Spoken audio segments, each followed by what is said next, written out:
The legal recreational cannabis market in Canada is now a little more than 6 months old. While many of the regulatory hurdles have been cleared, there remain some challenges ahead in terms of a safe and secure context for both the growth and distribution of the recreational product.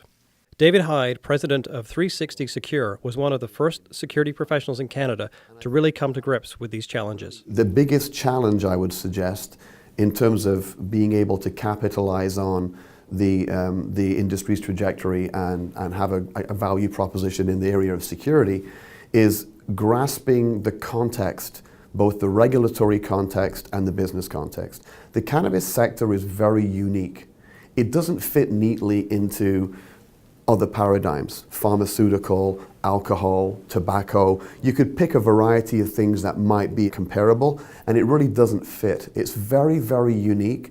The kind of entrants and the people that are involved and the unique risk factors involved. Certification body ULC has devised a standard in close cooperation with the cannabis industry.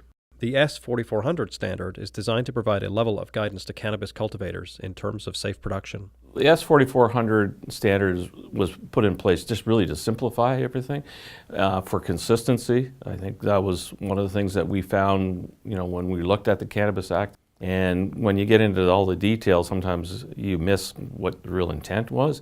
And the real intent was, number one, we wanted to look at the facility itself, the fire protection and the building construction itself. And secondly, we wanted to look at the equipment they use for processing. And thirdly, the security aspect of it. And the security aspect is what my task group was involved with. The security of these places that are remote is very important. And the industry wanted to do something that was consistent across the country. March Networks is a global video security company working with multiple cannabis operators across North America, including one of the largest in Canada. Jeff Correll, the company's Director of Strategic Partnerships and Integrations, says the security and surveillance requirements for licensed producers are especially stringent. So the main thing in Canada is full coverage of a facility is incredibly important.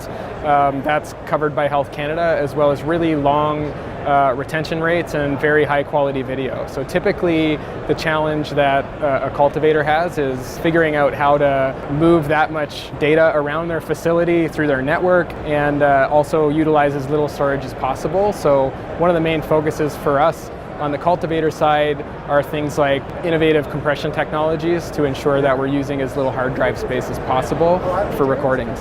We all know, coming from a security paradigm, that cannabis, when it's been processed and comes down to its kind of deliverable state, if you will, it ticks all the boxes to be a hot product, to be one that can be diverted, that criminals would be interested in, that you could access in bulk, and that would be available on the black market in a very anonymous, quiet way to sell. So that's one of the reasons why the bar will always be very, very high, just that high risk of diversion and theft and the attractiveness to criminals of cannabis. So I believe the market is very large and the opportunity is great.